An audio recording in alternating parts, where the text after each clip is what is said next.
Hi ಎಲ್ರಿಗೂ ನನ್ನ ಪ್ರೀತಿಯ ನಮಸ್ಕಾರಗಳು. ಸರಿತಾ ಕುಕ್ ಆ್ಯಂಡ್ ವ್ಲಾಗ್ಸ್ಗೆ ನಿಮಗೆಲ್ರಿಗೂ ಸ್ವಾಗತ. ನಾನಿವತ್ತೊಂದು ಚಿಕನ್ ಪುಲಾವ್ ಮಾಡಿದ್ದೀನಿ ನೋಡಿ, ಸೂಪರಾಗಿ ಬಂದಿದೆ. ಇದು ಜೀರಾ ರೈಸಲ್ಲಿ ಮಾಡಿದಂತಹ ಒಂದು ಪುಲಾವು. ಹಾಗೆ ಇದನ್ನೆಲ್ಲ ನಿಮಗೆ ನಾನು ಹೇಗೆ ಮಾಡೋದಂತ ತೋರಿಸ್ಕೊಡ್ತೀನಿ. ಹಾಗೆ ಸರಿತಾ ಕುಕ್ ಆ್ಯಂಡ್ ವ್ಲಾಗ್ಸ್ಗೆ ನಿಮ್ಮದೆಲ್ಲರದ್ದು ಸಪೋರ್ಟ್ ಇರಲಿ, ಪ್ರೀತಿ ಇರಲಿ, ಸ್ವಲ್ಪ ವ್ಯೂಸ್ ಎಲ್ಲ ಕೊಡಿ. ಹಾಗೆ ನಾವು ನೋಡಿಕೊಂಡು ಬರೋಣ ಇದನ್ನು ಹೇಗೆ ಮಾಡೋದು ಅಂತ. ನಿಮ್ಮೆಲ್ಲರ ಸಪೋರ್ಟ್ ಇದ್ದರೆ ಮಾತ್ರ ಇಲ್ಲಿ ಉಳಿಲಿಕ್ಕಾಗುತ್ತೆ, ಇಲ್ಲಾಂದರೆ ಇಲ್ಲಿಂದ ಎತ್ತಂಗಡಿ ಆಗೋದರಲ್ಲಿ ಯಾವುದೇ ಡೌಟ್ ಇಲ್ಲ. ಮಾತಲ್ಲೇ ಮನೆ ಕಟ್ಟೋದು ಬೇಡ. ನಾವು ಈಗ ಚಿಕನ್ ಪುಲಾವ್ ಹೇಗೆ ಮಾಡೋದು ಅಂತ ನೋಡಿ ಬರುವ.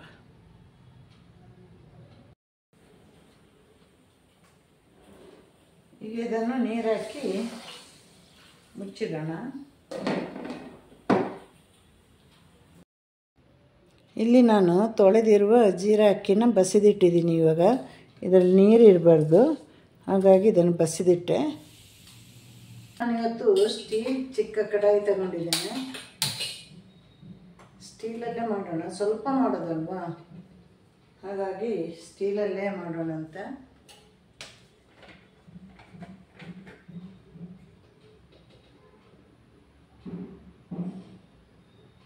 ಪಾತ್ರೆ ಬಿಸಿಯಾಗಿದೆ. ನಾನಿಲ್ಲಿ ಸನ್ಫ್ಲವರ್ ಎಣ್ಣೆ 1.5 ಸ್ಪೂನ್ ಅಷ್ಟೇ ಹಾಕ್ತಾಯಿದ್ದೀನಿ.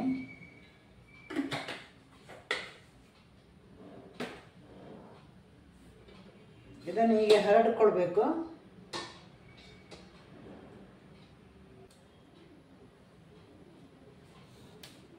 ಈಗ ಹಸಿಮೆಣಸಿನಕಾಯಿ, ಶುಂಠಿ ಹಾಕಿದೆ.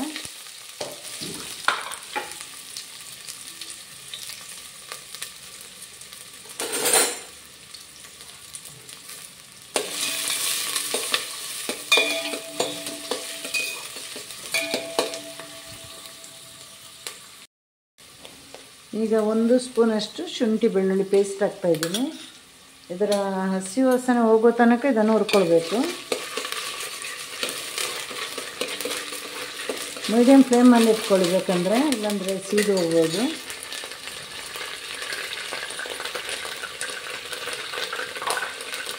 ಈಗ ಇದಕ್ಕೆ ಬೇಕಾಗಿರುವ ಮಸಾಲೆಗಳಿದೆ ಅಲ್ವ, ಚಕ್ಕೆ, ಲವಂಗ ಎಲ್ಲ ಚೂರು ಹಾಕಿ, ಚೂರು ಹಾಕಿದ್ರೇ ಚೆನ್ನಾಗಿರುತ್ತೆ.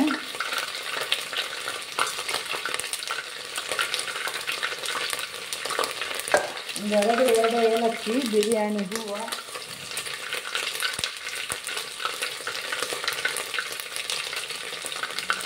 ನೋಡಿ ಇಲ್ಲಿ 2 ಗ್ಲಾಸ್ ಅಕ್ಕಿಯಷ್ಟು ತಗೊಂಡಿದ್ದಲ್ವ, ಹಾಗಾಗಿ ನಾನು ಮಸಾಲೆಗಳನ್ನೆಲ್ಲ ಸ್ವಲ್ಪ ಕಮ್ಮಿನೇ ತಗೊಂಡೆ. ಈಗ ಎಲ್ಲದರದ್ದು ಹಸಿ ವಾಸನೆ ಹೋಗಿದೆ. ಇವಾಗ ಮೊಸರು ಹಾಕೋಣ.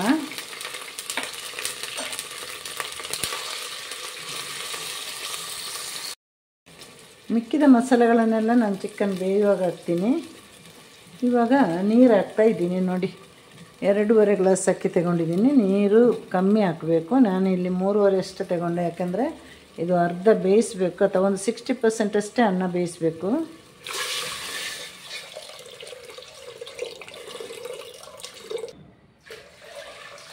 ಉಪ್ಪು ಇವಾಗಲೇ ಹಾಕಿ.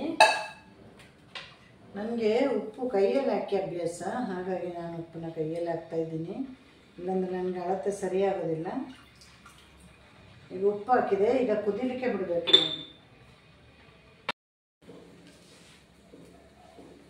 ಈಗ ಚಿಕನ್ ಪಲಾವ್ದು ನೀರು ಕುದಿಲಿಕ್ಕೆ ಸ್ಟಾರ್ಟ್ ಆಗಿದೆ. ಹಾಗೆ ನಾವು ಈ ಬಸಿದಿಟ್ಟ ಅಕ್ಕಿನ ಹಾಕೋಣ. ಇದರಲ್ಲಿ ನೀರಿನ ಅಂಶ ಇದ್ದರೆ ತೆಗೆದು ಬಿಡಬೇಕು. ಈ ಥರ ಕೊನೆಯಲ್ಲಿ ಬಾಕಿ ಉಳಿಸಬೇಕು ನೀರಿನ ಅಂಶ.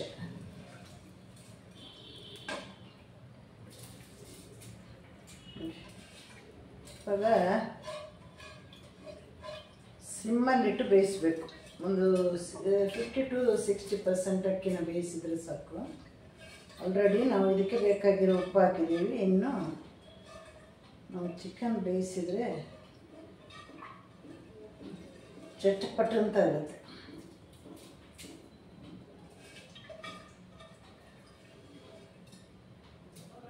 ಇವಾಗ ನೋಡಿ, ಈ ಥರ ಮುಚ್ಚಿಟ್ಟು ಮೀಡಿಯಮ್ ಫ್ಲೇಮಲ್ಲಿ ಇಡಬೇಕು, ಇಲ್ಲಾಂದರೆ ಸೀದೋಗುತ್ತದೆ. ಈಗ ಇಲ್ಲಿ ಚಿಕನ್ ತೊಳೆದಿಟ್ಟು ಅರಿಶಿನ ಮಿಕ್ಸ್ ಮಾಡಿ ಇಟ್ಟಿದ್ದೀನಿ ನಾನು. ಅದಾಗಲೇ ಒಂದು 20 ನಿಮಿಷ ಆಯಿತು. ಇಲ್ಲಿ ನಾನು ಚಿಕನ್ ಬೇಯಿಸ್ಲಿಕ್ಕೆ ಇಷ್ಟು ಮಸಾಲೆ ತಗೊಂಡಿದ್ದೇನೆ. ಇದರಲ್ಲಿ ಒಂಚೂರು ಪುದೀನ, ಆಮೇಲೆ ಕೊತ್ತಂಬರಿ ಸೊಪ್ಪು, ಹಾಗೆ ಧನಿಯಾ ಬೀಜ ಇದೆ, ಆಮೇಲೆ ಖಾರ ಕಮ್ಮಿ ಇರೋ ಒಂದು 4-5 ಒಣಮೆಣಸಿನಕಾಯಿ. ಖಾರ ಕಮ್ಮಿ ಬೇಕಂದ್ರೆ ನೀವು ಕಮ್ಮಿ ಮಾಡ್ಕೊಳ್ಳಿ. ಹಾಗೆ 3 ಹಸಿಮೆಣಸಿನಕಾಯಿ, ಒಂದು ತುಂಡು ಈರುಳ್ಳಿ. ಇಷ್ಟನ್ನು ನಾವು ಲೈಟಾಗಿ ಎಣ್ಣೆಯಲ್ಲಿ ಹುರ್ಕೊಂಡು ಬರಬೇಕು.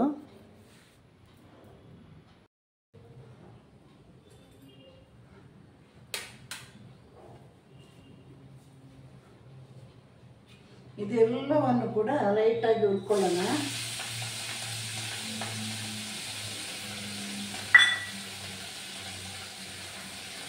ಒಟ್ಟಿಗೆ ಹಾಕಿ ಬಿಸಿ ಮಾಡಿದರೆ ಸಾಕಾಗುತ್ತೆ. ಸೀದು ಹೋಗೋದಾಗೆ ಬಿಸಿ ಮಾಡಬೇಕು.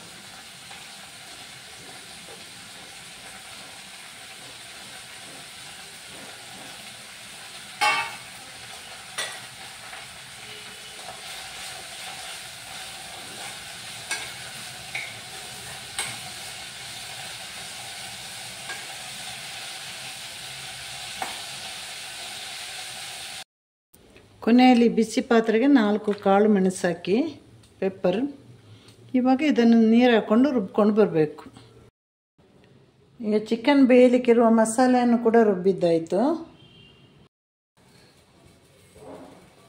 ನಾವಿಲ್ಲಿ ನೀರನ್ನ ಲೆಕ್ಕ ಹಾಕಿರೋದಲ್ವ, ಇಲ್ಲಿ ಕೂಡ ಬಾಕಿ ಇರುವ ನೀರನ್ನು ಇಲ್ಲಿ ಮಸಾಲೆ ಜೊತೆ ಅದನ್ನು ಆ್ಯಡ್ ಮಾಡಿ ಕರೆಕ್ಟ್ ನೀರಿನ ಅಳತೆಗೆ ತರಬೇಕು. 2.5 ಗ್ಲಾಸ್ ಅಕ್ಕಿ, 5 ಗ್ಲಾಸ್ ನೀರು. ಹಾಗಾದರೆ 3.5 ಇಲ್ಲಿ ಹಾಕಿದ್ದೀನಿ. ಇನ್ನು 1.5 ಅಷ್ಟೇ ಮಸಾಲೆ ಸೇರಿಸಿ, ಬಾಕಿ 1.5 ಅಷ್ಟೇ ಬರಬೇಕು ನೀರು.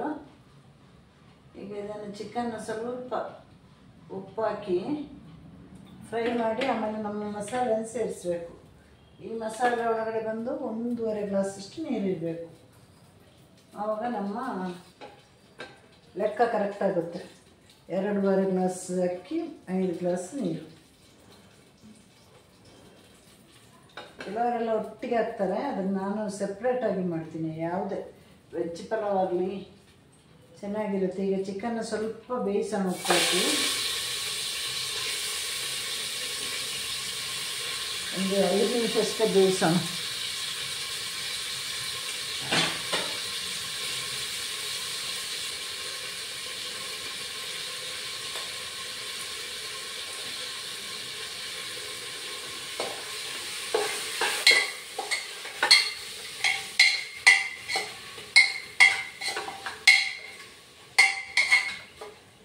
ಒಂದು 5 ನಿಮಿಷ ಹಾಗೆ ಫ್ರೈ ಆಗಲಿ. ಈಗ ನಾವು ರುಬ್ಬಿದ ಮಸಾಲೆ ಹಾಕೋಣ. ಇದರಲ್ಲಿ 1 ಗ್ಲಾಸ್ ಇದೆ, ಹಾಗೆ ಈಗ ಅರ್ಧ ಗ್ಲಾಸ್ ಸೇರಿಸೋಣ. ನಾವು ಜಾಸ್ತಿ ನೀರಾದರೆ ಚೆನ್ನಾಗಿರೋದಿಲ್ಲ.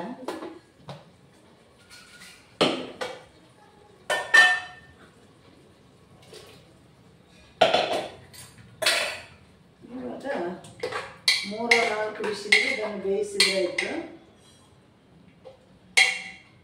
3 ವಿಸಿಲ್ ಸಾಕಾಗುತ್ತೆ, ಯಾಕಂದರೆ ಚಿಕನ್ ಪೀಸ್ ಚಿಕ್ಕದಿದೆ.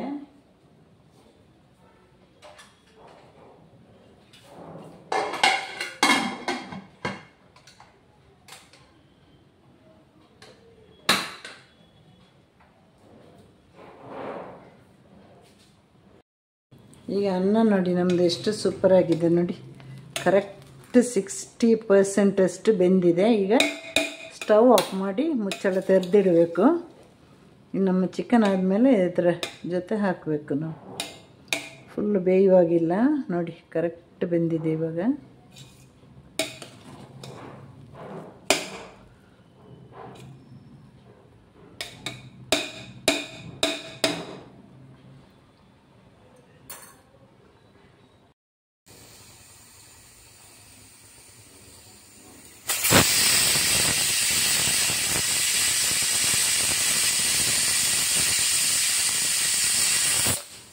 ಇಲ್ಲಿ 3 ವಿಸಿಲಾಯ್ತು ಇವಾಗ. ಈಗ 60% ಬೆಂದ ಅನ್ನಕ್ಕೆ ನಾವು ಬೇಯಿಸಿರುವ ಚಿಕನ್ ಮಸಾಲೆಗಳನ್ನು ಹಾಕೋಣ. ಇನ್ನು ಬಾಕಿ ಇದರಲ್ಲೇ ಸಿಮ್ಮಲ್ಲಿ ಬೇಯಬೇಕು. ಇವಾಗ ಇನ್ನು ಚೆನ್ನಾಗಿ ಮಿಕ್ಸ್ ಮಾಡಬೇಕು. ಇವಾಗ ಇದನ್ನು ನಿಧಾನವಾಗಿ ಅಕ್ಕಿ ಎಲ್ಲ ಅನ್ನ ಎಲ್ಲ ಕಟ್ಟಾಗದಾಗೆ ನಿಧಾನವಾಗಿ ಬಿಸಿ ಇದು ಮಿಕ್ಸ್ ಮಾಡಿ, ಸಾರಿ ತಪ್ಪು ಮಾತಾಡ್ತಾಯಿದ್ದೀನಿ, ಮಿಕ್ಸ್ ಮಾಡಿ ಸಿಮ್ಮಲ್ಲಿ ಇಟ್ಕೊಳ್ಬೇಕು. ಆಗ ನಮ್ಮ ಬಿರಿಯಾನಿ ಅಲ್ಲ ಇದು ಚಿಕನ್ ಪಲಾವ್ ರೆಡಿ ಆಗುತ್ತೆ. ಈಗ ಉಪ್ಪೆಲ್ಲ ಕಮ್ಮಿ ಇದ್ದರೆ ಚೂರು ಉಪ್ಪು ಹಾಕ್ಕೊಳ್ಬೇಕು. ನಂದು ಸರಿ ಇದೆ ಉಪ್ಪು.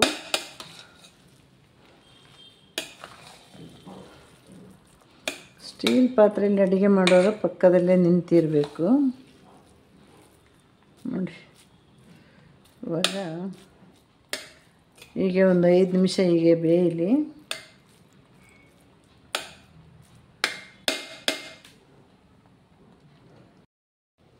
ಈಗ ನಮ್ಮ ಚಿಕನ್ ಪಲಾವ್ ಮತ್ತು ಮೊಸರು ಬಜ್ಜಿ ರೆಡಿ ಆಯಿತು.